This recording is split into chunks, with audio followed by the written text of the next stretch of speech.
Со надпреварите од деветото коло заврши есенската полусезона во втората футсал лига, а последното коло донеси интересни средби со многу погодици, но и убедливи победи.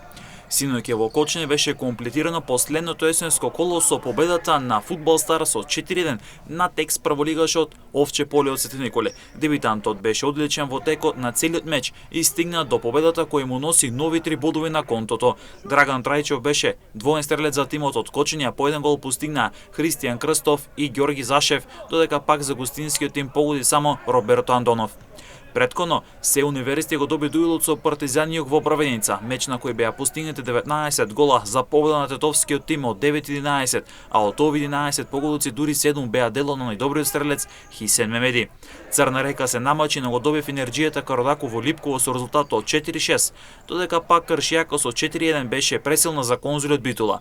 А пак тимот на Кратово со убедливи 7-3 го доби ССК Скопје во меч каде Ѓорги Ивановски последно дури 6 гола за тимот на Кратово во меч кој се одигра во Провиштип. Есенски шампион е тимот на Железарец. Ланскиот прволигаш и поранешен шампион на Македонија има 19 бодови на своето конто. На второто место е Кршијако со бод помалку, а пак на третото место заврши Црна Река. Ланскиот прволигаш од Кавадарци има 17 бодови. На делба на четвртото место се Фудбал Старс од Кочани и се Универзити со по 15 бодови, а пак ССК Скопје со обр 12 бодови се позиционираше на шестото место пред заминувањето на зимската пауза, а по 10 бодови имат Кратово и Партизан Југ за делба на седмото место.